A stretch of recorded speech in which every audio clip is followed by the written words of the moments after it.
징조는 누가 주시는가? 징조를 주시는 분은 당연히 주님이십니다.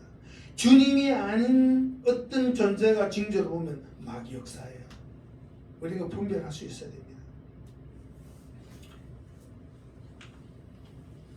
주님께서 우리에게 어떤 사인을 미리 보내시면서 하나님께서 집행하실 일에 대해서 통치 방향을 보여주실 때 그것을 볼 수 있는 성령의 사람들이 되기를 축복합니다. 그 하나님 앞에 관심이 있으면 반드시 나타납니다. 하나님이 보여주신 사인과 소리와 영감과 환상과 꿈과 모든 것 통해서 하나님이 보여주신 것을 보려고 들으려고 노력하는 하나님의 사람에게는 반드시 하나님의 역사가 지나간 징조 읽을 수가 있습니다. 어떻게 그것을 관심을 두느냐 두지 않느냐 그거에 딸려 있는 거죠. 저는 항상 지나가는 벌레 한 마리라도 내 앞에 갑자기 죽거나 다치거나 하면 길 가던 길을 멈추고 하나님 앞에 기도합니다. 주님 저에게 무슨 징조를 보여주시는 겁니까? 저에게 뭘 원하십니까? 항상 하나님이 나에게 말씀하시는 걸 듣기 위해서 하나님의 말씀과 영감 속에서 관심을 주님 앞에 두는 거죠. 우리가 그 징조를 눈으로 보려고 할 때 환상이 나타납니다. 느부갓네살의 환상은 그 사람은 위대한 왕일지라도 꿈을 환상을 해석을 못해요. 왜? 하나님의 영이 없기 때문에 해석이 안 되는 거예요. 해석은 누가 하느냐? 다니엘이 하는 거예요. 할렐루야. 이웃 사람이 영몽을 꿨다. 어떡하지? 교회 다니시는데 내 꿈이 뭐예요? 꿈을 해석할 수 있는 건 여러분인 거예요. 꿈을 해석한다 해서 그것이 하나님의 영감으로 해석되지 않는 나의 자의로 해석한다면 그 마귀한테 꼬여들기 시작하는 거죠. 우리 모든 것을 주님의 세포 세우고 성령으로 모든 걸 볼 수 있어야 되는 거죠. 그래서 환상은 이루실 일에 대해서 영어로 보게 될 때에 영적 해석이 필요하고 여러분 영안이 열려서 그것을 보게 되는 거죠. 하나님이 여러분을 열어주셔서 눈을 보게 하심으로 인해서 여러분 하나님의 통치 방향을 알고 인생을 걸어가시고 있습니다. 음성이 들릴 때 음성 듣기 원합니다. 다마스커스 가는 길에서 이 사도 바울이 사울 시절에 길을 가다가 큰 영광이 나타나고 사울아 사울아 니시나이까 나는 네가 핍박하는 예수다. 네가 네 발로 가시제로 뒷바지 하기 아프지 않아? 음성 들었지 않습니까? 여러분 음성 듣기를 축복합니다. 사무엘 선지자가 어릴 때 성전에서 아주 꼬마 시절에 예수님 때에 주의 때에 성전에서 자면서 그렇게 있을 때 사무엘아 사무엘아 음성 듣지 않습니까? 왜 꼬마라고 해서 아이라고 해서 하나님 음성 못 듣고 예배 나는 그냥 놀면 돼? 아니죠. 어른들은 못 듣는 음성을 아이는 들을 수 있는 거예요. 어른들은 천사를 못 볼 수 있는데 어린 꼬마는 3살 4살은 천사를 볼 수 있는 거예요. 우리 딸도 어릴 때 4살 때 5살 때 집에 천사가 왔다고 하얀 옷을 입고 천사가 왔다고 난리해서 우리 눈에는 안 보이는데 어린 딸의 눈에는 천사가 보이는 거예요. 왜? 순결하고 욕심이 없으니까 눈에 보이는 거예요. 그래서 오늘 우리 예준이 우리 주희가 난 아직 어리니까 예배 못 드려 아빠나 예배 드려 아니 옳시다. 순결해야만 천사를 볼 수 있는 그런 영적 단계에 이를 수 있는 거죠. 우리 자녀들이 그렇게 순결하기를 예수님을 축복합니다. 그런데 오늘 말씀 보면은 하나님께 징조를 구하는 것이 영적으로 엄청 부담된다는 걸 알 수가 있어요. 이 10절 말씀을 보면 아하스가 말합니다. 나는 구하지 않습니다. 난 여호와를 시험하지 않습니다. 이렇게 말하지 않습니까? 주님께서 나에게 징조를 주시면 내가 그걸 어떻게 감당하라고? 나 집사예요. 나한테 영감 주시면 내가 뭐 교회를 책임집니까? 내가 어떻게 하라고요? 아닙니다. 여러분 징조를 구하는 것이 여러분 하나님의 섭리에 의심을 갖는 것, 그것이 아닙니다. 전 지금처럼 그냥 평신도로 살고 그냥 집사, 건사 아니라도 돼요. 장로 안 받아도 돼요. 지금처럼 그냥 예배드리고 살게요. 지금이 좋아요. 편해요. 이렇게 생각할 수 있죠. 저는 주님 통치를 불신해서 그런 건 아닙니다. 그렇지만은 저 징조하는 게 아니에요. 저 기본 믿음이 있으니까 그렇게까지 저 신앙생활 열심히 하기 싫어요. 여러분, 그러나 하나님은 아주 몇 사람을 쓰시는 거예요. 여러분, 이 예능교회 아무리 부흥시켜달라고 기도를 해도 하나님은 연주자들밖에 안 보내시는 거죠. 연주자들. 여러분 다 연주자들이에요. 아무리 2022년에 성가대를 만들기 위해서 찬양할 백성들 보내달라고 기도해도 여러분이 모두 다 해요. 저는 족합니다. 왜? 징조가 우리에게 있는 거예요. 여러분 사사기에 보면 기도원이 나오지 않습니까? 기도원. 그가 기도했을 때 천사가 이야기하지 않습니까? 양털에만 이슬이 내리고 맨 땅에는 이슬이 내리지 않게 해달라고 했더니 새벽에 양털에만 이슬이 내리고 맨 땅에 이슬이 안 내리지 않습니까? 이거 우연일 수 있으니까 다음날 제가 기도할게요. 양털에는 바삭바삭하고 땅에만 이슬이 내려 주시옵소서. 징조를 구하지 않습니까? 이와 같이 여러분 주께서 친히 징조를 너희에게 주실 것이라. 이 말씀을 받는 자가 여러분들이에요. 살아가는 날 동안 믿음으로 하나님의 징조를 보고 듣고 가슴으로 해석할 수 있기를 예수님을 축복합니다. 그래서 주님이 친히 주시는 징조를 받는 성도가 되자. 요한계시록에도 나오지 않습니까? 죄의 종만 받는 게 아니에요. 주께서 교회에 하시는 말씀을 들을지어다. 누군가는 기가 끼어서 영이 끼어서 주님께서 이 땅에 하시는 심판과 구원의 통치의 섭리의 말씀을 들을 수 있어야 되는 거죠. 그래서 우리 여러 성도들이 그 징조를 함께 받기를 원합니다. 혼자만 받으면 이게 증명이 안 되는 거죠. 나도 받고 너도 받고 그래야 교차 검증이 되어서 그것이 하나님 뜻이구나 그걸 알 수가 있는 거죠.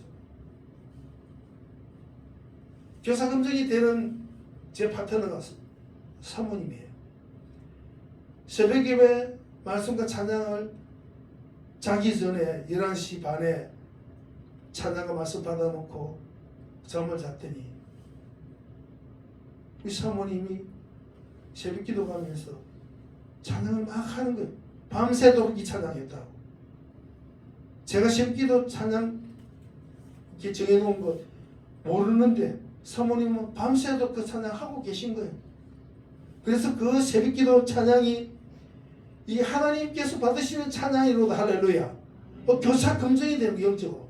그래서 성도의 교제가 거룩한 교회와 성도의 교제가 서로 교통하는 것과 이게 사도신경이 우리에게 나타나는 것을 알 수가 있는 거예요.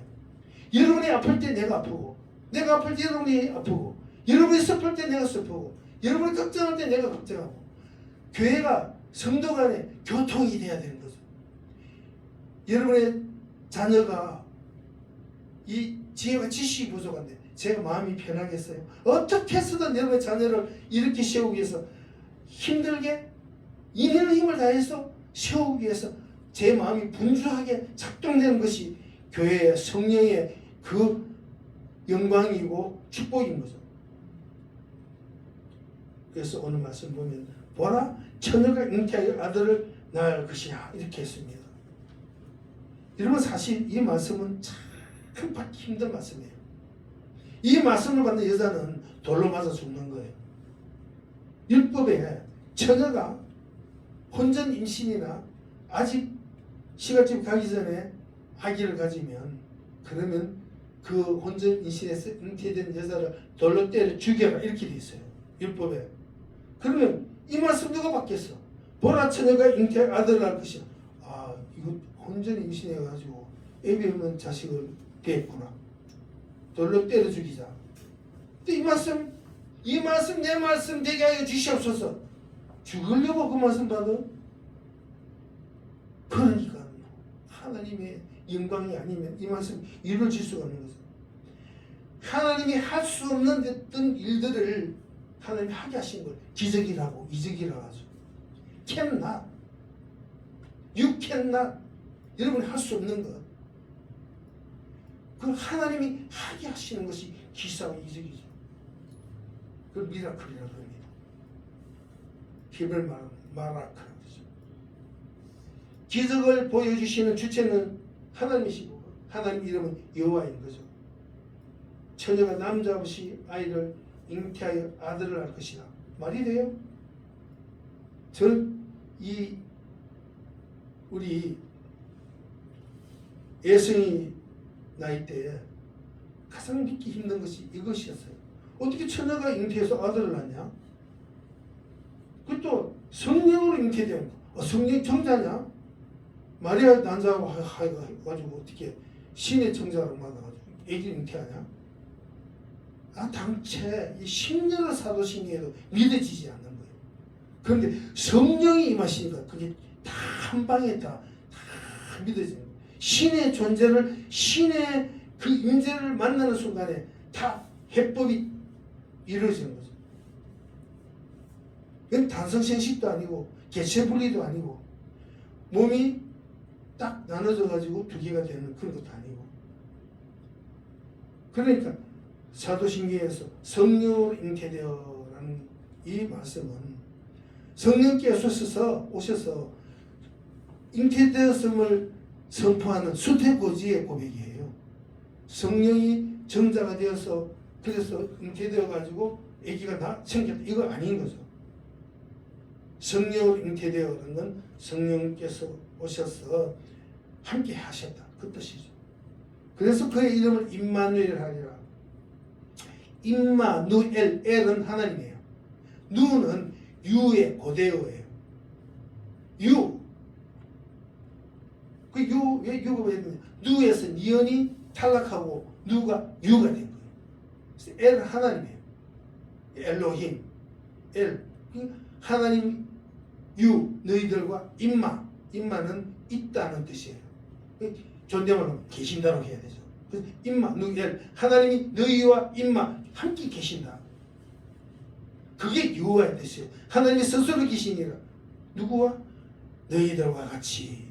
이게 임마누엘의 뜻이죠. 그 뜻을 이루기 위해서 몸을 입고 이 땅에 오신 분이 지저스 크라이스트, 예수 그리스도이신 거죠. 할렐루야. 그러니까 주님이 나와 계신다는 것을 인식하는 그 영혼에게는 뭐가 찾아옵니까? 지혜와 모략과 그리고 지식과 분별력과 그 영이 함께 하시면서 나에게 힘을 주시는 거죠. 그것을 여러분 성령의 은총으로 우리의 믿음의 자녀들이 다 받으시기를 축복합니다.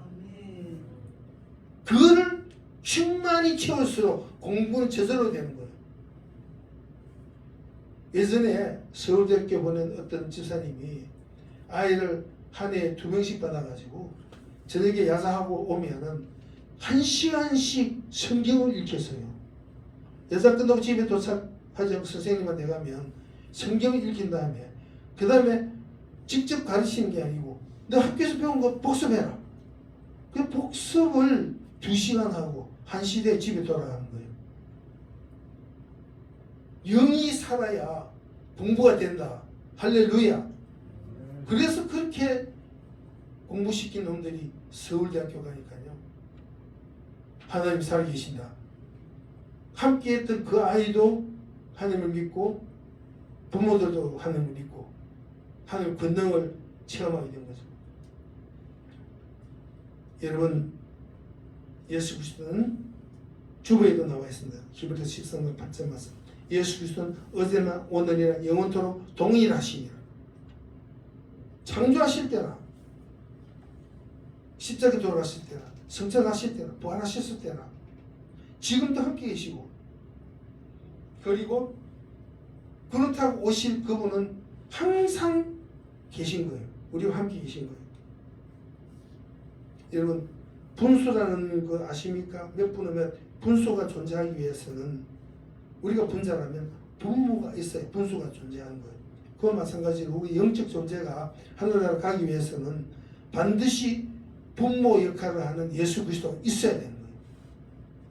그렇기 때문에 하나님을 나의 주님으로 모시고 나는 항상 분자로서 역할을 하기 위해서 예수 그리스도를 분모로 두고 공부하고 먹고 운동하고 인생길을 달려가야 되는 거예요. 오늘 여러분들 다음 주는 성탄절이에요. 즐거움으로 예수 그리스도 생일을 축하하는 성탄 맞이하기를 축복합니다. 네. 여러분 가장 사랑하는 분의 생일은 잊지 않고 준비합니다. 7월 24일이 우리 교회 첫 예배 드린 날이에요. 주보에 보면 9월달로 되어 있는데 실제로 첫 예배는 사모님과 같이 교회 개척할 집사님들하고 같이 집에서 드린 첫 예배 7월 24일에 그날 언젠가 하면 우리 사모님 생일날이었어요. 그래서 하나님 앞에 아름다운 예배와 함께 하나님 앞에 인생을 드리기로 그렇게 그래서 제가 이 생일 잊지 않는 거죠. 그런데 사모님보다 더 사랑하는 분이 계시죠. 저한테 주님의 생일을 24일 기다리면요 가슴이 막 두근두근 막 뛰고 그리고 막 설레죠. 그리고 12월 15일 지나가는 성탄절까지 그 사이에 하나님이 늘 성탄 선물을 저에게 주시는 거예요. 그래서 올해는 저에게 어떤 성탄 선물을 주시려나, 차를 주시려나, 아니면 뭘 주시려나, 뭘 주시려나. 근데 제가 기도했습니다. 매년마다 저에게 주시는 성탄 선물 이제 저한테 안 줘도 좋습니다. 성도들한테 선물 다 좀 돌려주시옵소서. 아멘. 여러분이 성탄 선물을 받아야 성탄절날 기쁜 찬양을 드릴 수 있지. 목사만 받아가지고 뭐 불 받았다고 축복 받았다고 뭐 간증하면서 우리는 이건 뭐야? 아프고 공부도 안 되고 시큰둥하고 집에는 그냥 들어가면 우울하고 그런 기분으로 어떻게 성탄 맞이합니까? 기쁜 성탄 주님 성도들에게 다 주시옵소서. 우리가 기쁜 성탄 찬송을 부르기 위해서는 특별 선물이 필요해요. 특별 선물. 저는 오늘 별빛이 흐르는 밤에 제가 추운 동호회 저쪽 동호회 우리 교회 예배 준비실에서 혼자 불도 안 떼고 이 찬송 컴퓨터를 치면서 그리고 하루 종일 이 예수님께서 탄생하신 말씀을 이 묵상하고 가사를 정해가지고 그리고 이 하나님 앞에 이 찬양을 제가 올려드리기 위해서 작곡했거든요. 그리고 사모님한테 찬양을 들려드리고 집에서 교사 검증해가지고 야 이건 이렇게 고쳐야 되지 않냐 하고 같이 해서 오늘 첫 이 찬양을 주님께 올려드린 거예요. 주님께 올려드렸으면 주님이 주님 앞에 바쳐진 거예요. 오늘 저 바쳐진 거고 인터넷상에도 그렇게 올라와 있어요. 2020년 10월 18일 날 박용련 목사 작사 작곡 별빛이 흐르는 밤에 저작권 없는 찬양으로 데려오니 하나님께 드립니다. 모든 교회들 마음껏 쓰시옵소서. 주님께 바친 거죠. 여러분 이 찬양을 바치는 이 영광에 동참해 주셔서 예수 그리스도로 너무너무 정말 감사드립니다. 그래서 여러분들 마음을 훈훈하게 하는 하나님의 성령의 성을 받으시기를 예수님으로 축복합니다. 기도하겠습니다. 하나님 우리가 성탄 예수 그리스도 오심을 감격하여서 찬양할 수 있는 하늘의 기쁨과 이 땅의 선물을 주시옵소서. 우리 주님 이 사랑하는 우리 예능교회 연주단 찬양단 축복하여 주시고 우리가 찬양할 때 선교제에도 동일하게 성탄에 응답하시고 축복하시고 또 인터넷으로 예배하는 미국과 일본과 베트남과 수많은 성도들에게도 동일한 응답으로 축복하여 주옵소서. 예수님 이름으로 기도합니다. 아멘.